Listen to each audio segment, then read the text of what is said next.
우리 교회에서는 행하지 않지만 연말이 되면 성공영신 예배 때 말씀 카드를 나눠주는 교회들이 있습니다. 저도 한국에 있을 때에 말씀 카드를 교인들에게 나눠주기 위해서 준비를 해봤고 또 말씀 카드를 직접 받아본 경험이 여러 차례 있습니다. 기도로 준비하고 말씀 카드를 받아서 그 말씀 카드를 가지고 1년 동안 그 말씀 따라 살아라, 이런 의미로 말씀 카드를 나눠주는 것입니다.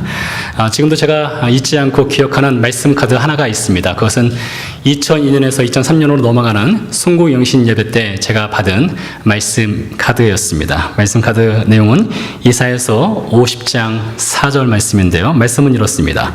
주 여호와께서 학자들의 혀를 내게 주사 나로 곤고한 자를 말로 어떻게 도와줄 줄을 알게 하시며 아침마다 깨우치시되 나의 귀를 깨우치사 학자들 같이 알아듣게 하시도다 라는 말씀입니다.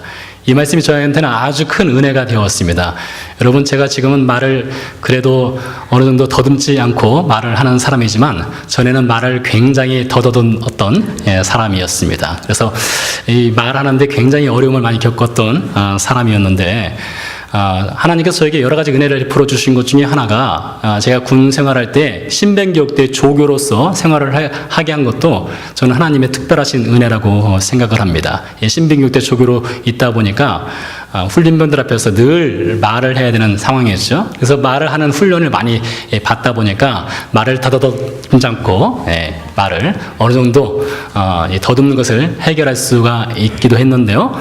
그럼에도 불구하고 이 말하는 것이 굉장히 어려웠습니다. 근데 이사야서 50장 4절 말씀이 저한테 특별히 은혜가 되었던 이유는 제가 2003년에 이스라엘로 떠나면서 선교사 신분으로 떠나기도 했지만 동시에 유학생 신분으로 떠나기도 했었습니다.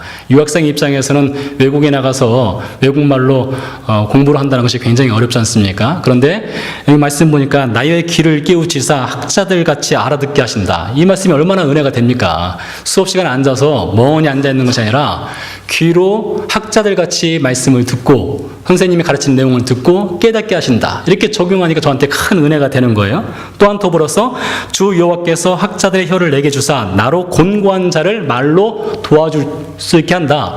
이 말씀 역시 저한테는 큰 은혜가 되는 겁니다. 왜요? 이 선교사로 나가니까 선교지에서 복음을 전할 때에 학자들과 같이 말을 잘 풀어서 하나님 말씀을 전할 수 있는 은혜가 있을 것이다 라는 것이었죠. 그렇기 때문에 이사야서 50장 4절 말씀을 제가 순국영신 때 받고 나서 그 말씀이 저한테는 큰 은혜가 됐고 큰 격려가 되었습니다. 교회 여러분, 여러분들께서도 좋아하시는 말씀 구절이 있죠? 노래도 18번지가 있지 않습니까? 제가 좋아하는 노래 18번지는 칠갑산입니다. 언제 기회가 되면 이 칠갑산을 한번 불러보고 싶기도 한데요. 제가 어머니 앞에서도 그 전화로 저희 어머니께 이 칠갑산 노래를 제가 몇 번을 불러드린 기억이 납니다. 제가 노래를 참 잘하지 못하지만 저희 어머니께서 그 노래를 들으시면 참 우리 아들 노래 잘한다, 이런 칭찬을 여러 번 받게 되었습니다. 여러분도 다 좋아하시는 노래 18번지가 있을 겁니다. 그것처럼 여러분 말씀 18번지가 있으십니까? 여러분 인생에 정말로 이 말씀이 나한테 말씀 18번지야 라고 할 수 있는 그런 말씀이 있습니까? 어떤 인생에 환난을 당하거나 곤고가 있을 때에, 어려움이 있을 때에, 근심이나 걱정이 있을 때 그 말씀만 떠오르면 그 말씀이 힘이 되어서 그 말씀만 붙잡고 있어도 마음에 평강이 있고 담대함이 생기고 등이 어려움을 극복할 수 있는 말씀 18번지, 그 말씀이 우리에게 있느냐, 이것입니다. 성경에 수많은 구절들이 있습니다. 얼마나 좋은 말씀들이 많이 있습니까? 그런데 제 인생을 사로잡았던 말씀 한 구절이 있는데 바로 그 말씀은 오늘 우리가 읽은 본문 중에 한 부분입니다. 사도행전 20장 22절에서 24절까지 말씀이 제가 목회자로서 선교사로서 꼭 붙잡고 평생을 살아가기를 원하는 마음으로 이 구절을 저는 선택을 했습니다. 보라, 이제 나는 성령에 매어 예루살렘으로 가는데 거기서 무슨 일을 당할는지 알지 못하노라. 오직 성령이 각성해서 내게 증언하여 결박과 환난이 나를 기다린다 하시나 내가 달려갈 길과 주 위에서 받은 사명 곧 하나님의 은혜의 복음을 증언하는 일을 마치려 하면은 나의 생명을 조금도 귀한 것으로 여기지 아니하노라. 이것이 저에게는 선교사로서 목사로서 이 말씀을 저는 꼭 붙잡고 살고 싶고 지금까지 이 말씀을 종종 마음에 새기고 묵상하고 했던 말씀입니다. 이 이 선교지로 나가는 사람 입장에서 선교지에서 어떤 일을 당할지 모르니까 그 어떤 일을 당하더라도 하나님만 의지하겠습니다. 그런 은혜가 되는 말씀이었던 것입니다. 오늘 우리가 읽은 본문에서 이 바울은 우리 인생을 살아가면서 말씀 18번지가 있느냐, 우리 인생을 살아가면서 우리가 정말로 붙잡아야 될 말씀, 우리 인생에 어려움을 당했을 때 내가 그 말씀만 붙잡고 있다면 하나님을 영원히 믿고 따르고 흔들리지 않는 그런 말씀이 있는가를 오늘 바울이 우리에게 묻고 있습니다. 오늘 말씀이 상당히 길었던 본문인데요, 말씀은 이렇습니다. 드로아에서 이 일행들과 헤어져서 이틀간을 바울이 홀로 아수까지 걸어갔습니다. 아수에 도착했을 때에 바울의 일행들은 이미 도착을 했고, 아수에서 바울 일행들과 만난 후에 바울은 배를 타고 그들과 함께 예루살렘을 향해서 나아가고 있었습니다. 배를 타고 미둘레네, 기호, 사모를 거쳤습니다. 사모를 거쳐서 배를 타고 직진을 하면 밀레도에 도착하고 왼쪽으로 가면은 에베소에 도착할 수 있는 상황이었습니다. 백기를 돌려서 왼쪽으로 가면 바울이 몇 달 전까지 담임 목사를 하였던, 담임 목회를 했던 에베소가 지척해 보였습니다. 그러나 바울은 에베소로 가지 않고 직진해서 밀레도에 도착을 했습니다. 밀레도에 도착한 바울은 에베소에 있는 장로들을 초청해서 밀레도에서 말씀을 나누는 장면이 오늘 우리가 읽은 본문의 말씀입니다. 그렇다면 왜 바울은 에베소 장로들을 초청하는 대신에 직접 에베소에 가서 그들을 만날 수 있었음에도 불구하고 에베소로 가지 않고 밀레도에서 에베소의 장로들을 초청했을까요? 그 이유는 우리가 읽지 않았지만 16절에 기록되어 있습니다. 16절 말씀에 보면 바울이 예루살렘으로 급히 올라가고 있는 중이었기 때문에 에베소 교회를 방문하면 시간이 더 걸리기 때문에 시간을 절약하기 위해서 에베소 장로들을 밀레도로 청한 것입니다. 밀레도로 에베소 장로를 청하여서 이야기를 나누게 되는데, 예루살렘으로 올라가는 바울이 에베소 교회 장로들을 초청해서 나눈 말씀의 일부분을 우리가 오늘 몇 구절 읽고자 합니다. 그들을 만나야 되는 중요한 이유가 있었기 때문에 분명히 바울은 에베소 교회 장로들을 초청했을 것입니다. 오늘 26절 하반절에 이렇게 말하고 있습니다. 이제는 여러분이 다 내 얼굴을 다시 못할 줄 아노라.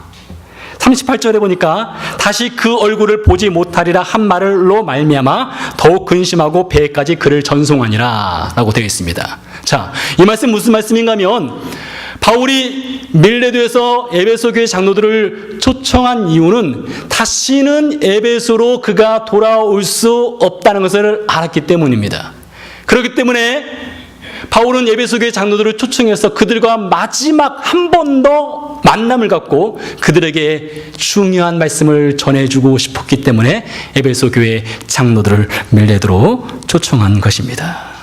만약 바울이 또 에베소 교회를 방문할 수 있는 그런 기회나 그런 계획이 있었다면 굳이 그렇게 할 필요는 없었을 것입니다. 자, 그러면서 바울이 3년 동안 에베소 교회의 담임 목사로 있으면서 어떻게 에베소 교회를 섬겼는지를 에베소 교회 장로들에게 아주 세세하게 풀어서 설명을 하고 있습니다. 18절 말씀에 보니까 이렇게 말하고 있습니다. 아시아에 들어온 첫날부터 지금까지 내가 항상 여러분 가운데서 어떻게 행하였는지를 여러분도 아는 바니라고 되어 있습니다. 헬라어 원문에 보면 이 어순이 좀 바뀌어 있습니다. 헬라어 원문에 보면 여러분도 잘 알고 있다라고 되어 있습니다. 처음에 시작을 그렇게 합니다. 여러분, 우리가 무슨 말을 할 때에 가장 중요한 키포인트는 주로 앞에 말하는 경우가 있습니다. 그래서 헬라어 원문에서도 여러분이 잘 알고 있다, 이 말을 강조해서 하는 겁니다. 여러분이 잘 알고 있다. 무엇을요? 내가 에베소 교회에서 당신들과 함께 3년 동안 사역을 할 때 내가 어떠한 삶을 살아왔는지를 여러분이 잘 알고 있다, 이렇게 말하는 것입니다.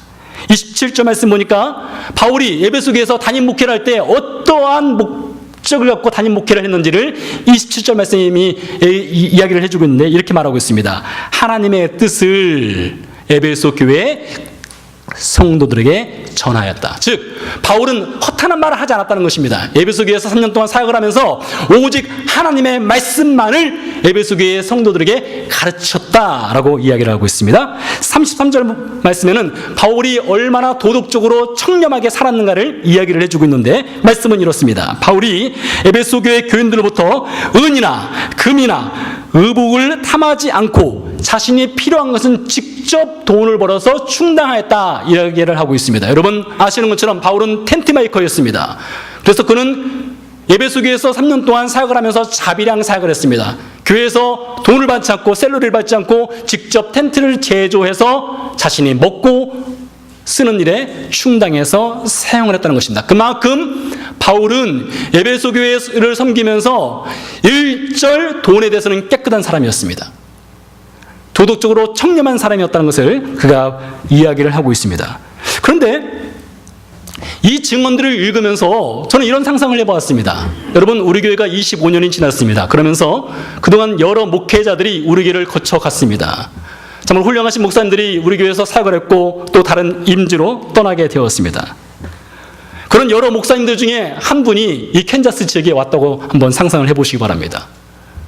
이제 떠난 지 1년이 되지 않았습니다.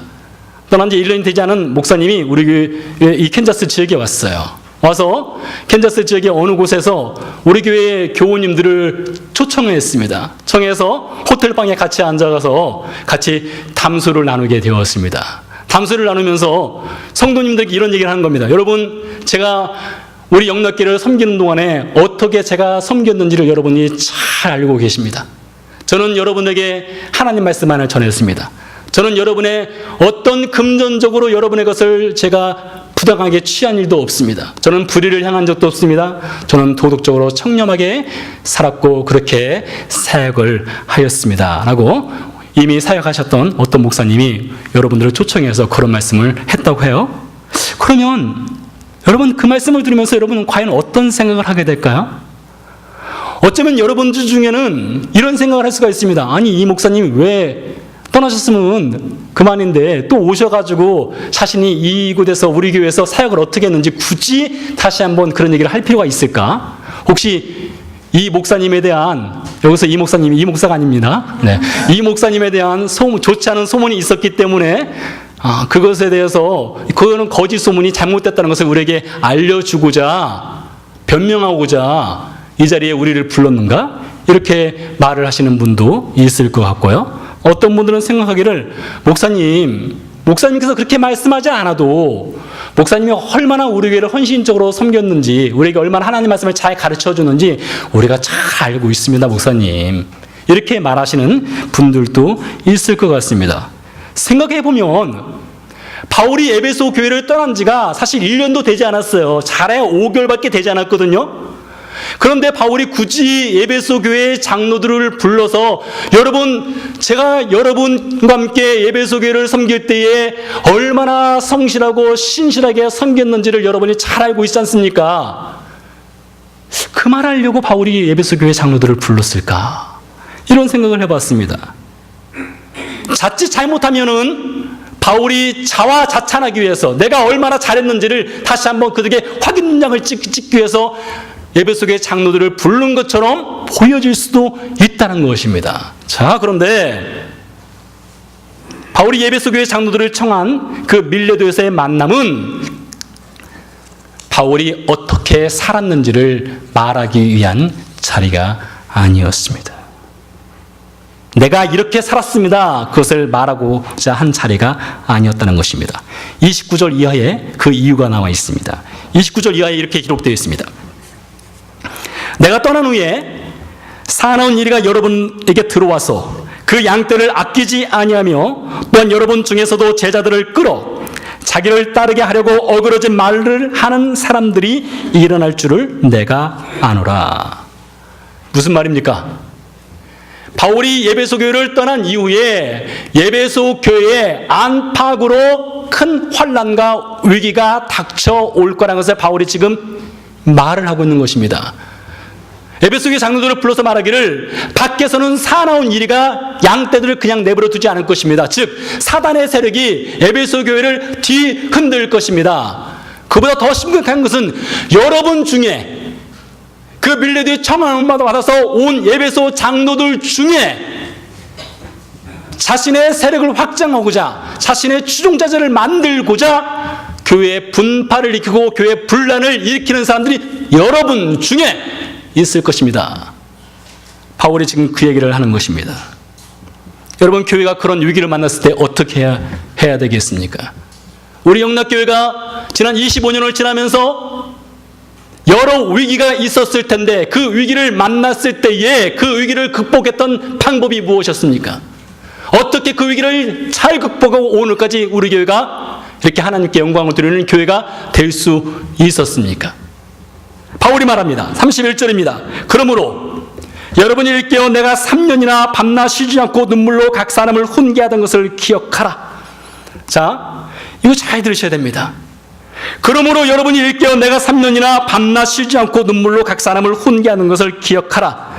여기서 중요한 것은 내가가 아닙니다. 내가 3년이나 얼마나 열심히 여러분을 섬겼는 것을 기억해라. 이것을 바울이 말하는 것이 아닙니다. 바울이 강조하고자 하는 것은 내가 아니라 훈계하던 것, 즉 하나님 말씀을 기억하십시오. 여러분, 저를 잊어도 좋습니다. 저는 이미 떠난 사람입니다. 저는 돌아오지 않습니다. 여러분이 기억해야 할 것은 제가 어떻게 했느냐, 저의 노하우가 아니라, 저의 목회 스킬이 아니라 제가 여러분에게 남긴 하나님의 메시지, 그것을 기억하셔야 됩니다. 하나님 말씀만이 여러분의 교회를 견고하게 붙들어 줄 수 있습니다. 그것을 말하는 것입니다. 32절 말씀에 보니까 이렇게 말하고 있습니다. 지금 내가 여러분을 주와 및 그 은혜의 말씀에 부탁하노니 그 말씀이 여러분을 능히 든든히 세우사 거룩하게 하심을 입은 모든 자 가운데 기업이 있게 하시리라. 여러분, 에베소 교회에 그 후에 여러 환난들이 있었어요. 에베소 교회는 요한계시록에 보니까 첫사랑이 무너져가지고 교회가 얼마나 힘들었는지 모릅니다. 에베소서 말씀만 읽어도 에베소 교회에 많은 어려움이 있었다는 것을 확인할 수가 있습니다.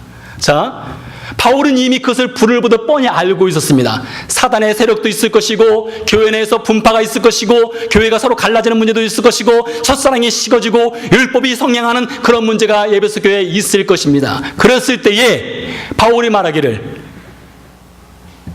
지금 내가 여러분을 주와 그 은혜의 말씀에 부탁하노니, 바울은 사람을 잘 세우라고 하지 않았습니다. 여러분, 예를 들어서 제가 우리 교회를 떠나서 선교지를 가게 되었다고 합시다. 선교지를 가게 되면 분명히 후임 목사가 또 오게 되지 않겠습니까? 후임 목사를 세울 때에 제가 여러분에게 부탁하기를, 여러분, 저는 떠나지만 제 뒤를 이어서 올 후임 담임 목사 여러분 잘 세우셔야 됩니다. 후임 담임 목사 잘못 세우면 교회에 큰 문제 생깁니다. 이러면 말 충분히 할 수 있습니다. 여러분, 오늘날 한국교회를 보세요. 한국교회 후임 목사 잘못 세워가지고 교회가 풍지박살 나는 일들이 얼마나 많이 일어나고 있습니까? 그런데 바울은 그렇게 말하지 않았어요. 여러분, 후임 잘 세우세요, 사람 잘 세우세요, 그렇게 말하지 않았다는 것입니다. 바울은 말하기를 내가 지금 여러분을 주와 그 은혜의 말씀에 부탁하노니 그 말씀이 여러분을 능히 든든히 세우게 하실 것입니다. 사람을 잘 세우는 것도 중요하지만, 어떤 사람이 여러분을 인도하느냐가 중요하지만, 그보다 더 중요한 것은 말씀이 여러분의 최종적인 궁극적인 인도자가 되어야 한다는 것입니다. 여러분, 사람은 조속으로 변합니다. 하루에 12번도 그 마음이 바뀌고 변합니다. 여러분, 제 간절한 기도 제목 중에 하나가 예수님께서 나다나엘을 만났을 때 주신 메시지입니다. 예수님께서 나다나엘을 만나서 이런 말씀을 하셨습니다. 저는 참 이스라엘 사람이라 그 속에 간사함이 없다 했습니다. 여러분, 목회자 입장에서 목회자가 간사함이 없다는 거 얼마나 중요하겠습니까?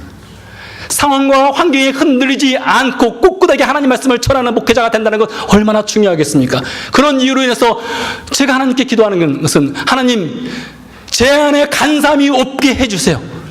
어떤 상황과 환경에 의해서 마음이 조속간에 변하고 하루에 마음이 12번도 바뀌는 그런 목회자가 되지 않게 해주세요.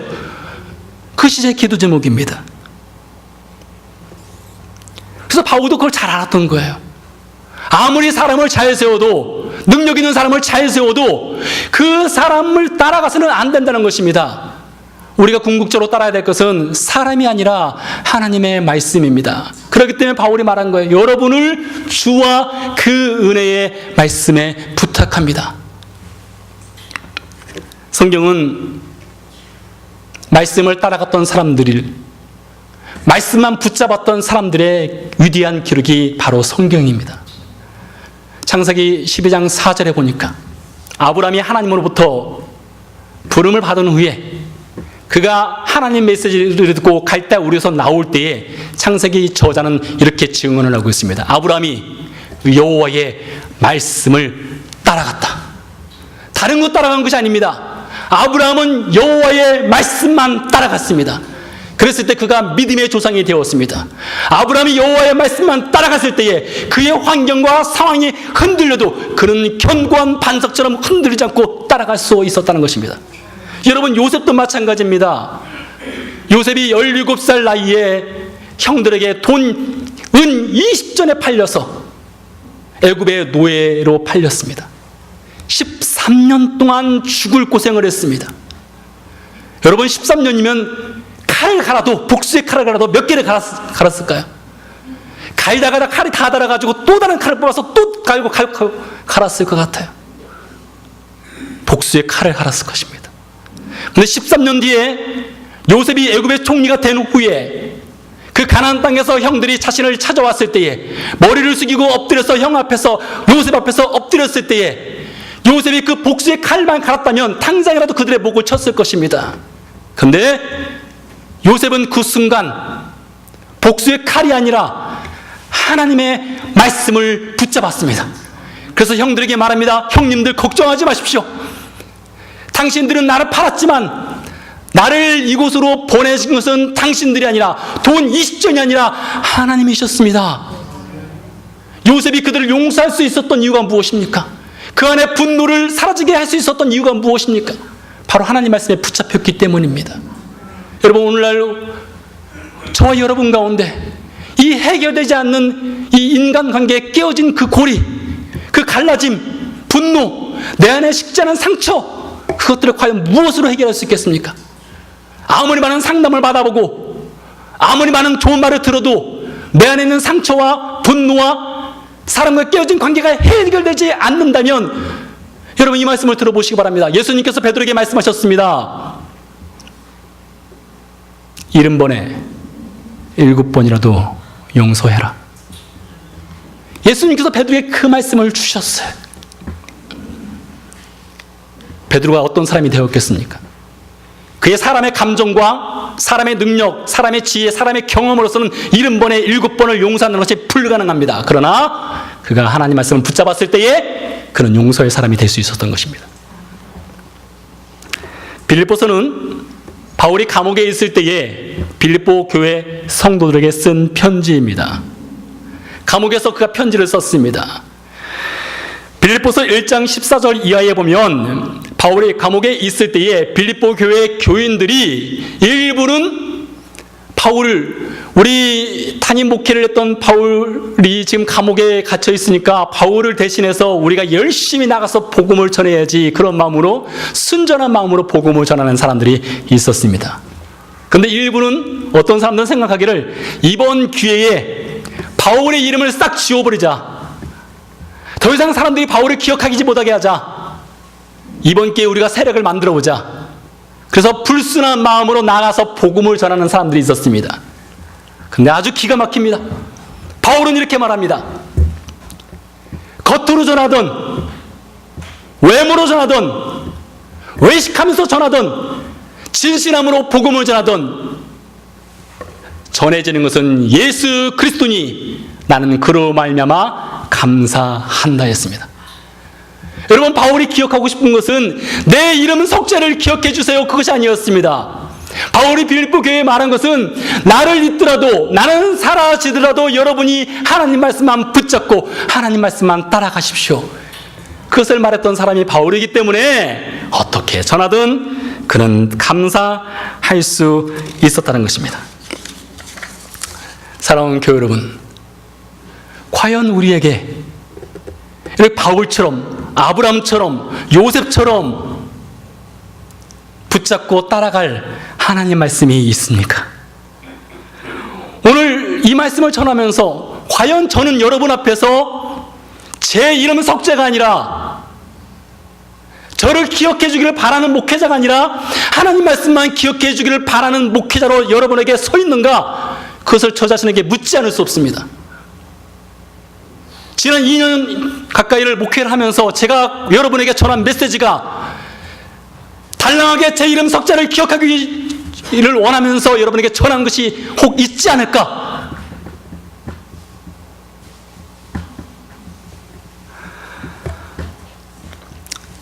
과연 저는 여러분이 어떤 상황과 어떤 환경 속에서도 하나님 말씀만을 붙잡을 수 있도록 말씀을 전하는 목회자인가?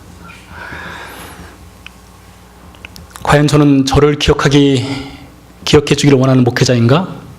아니면 하나님 말씀만을 기억해 주기를 원하는 목회자인가? 제 스스로에게 이런 질문을 던져봅니다. 바울이 오늘 이 자리에 우리와 함께 있다면 바울은 분명히 우리에게 이렇게 이야기를 했을 것입니다.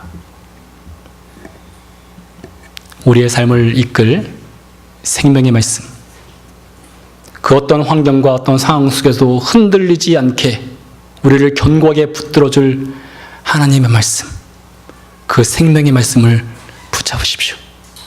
그 생명의 말씀만 따라가십시오. 그래서 우리 인생이 어떤 일을 당할지라도 내 인생이 18번째가 되는 그 말씀 한 구절이 나를 변화시키고 우리 가정을 변화시키고 내 삶이 하나님께 온전히 들어질 수 있도록 하는 그 인생 18번째의 말씀, 그 말씀만 붙잡고 살아가십시오. 그것을 바울이 우리에게 분명히 이야기를 해줄 것입니다. 사랑하는 교회 여러분, 저와 여러분에게 인생 18번째가 될 수 있는, 우리를 견고하게 붙잡아 줄 수 있는 그 하나님의 메시지, 그 하나님의 말씀이 여러분의 가슴에도 있습니까? 기도하시겠습니다.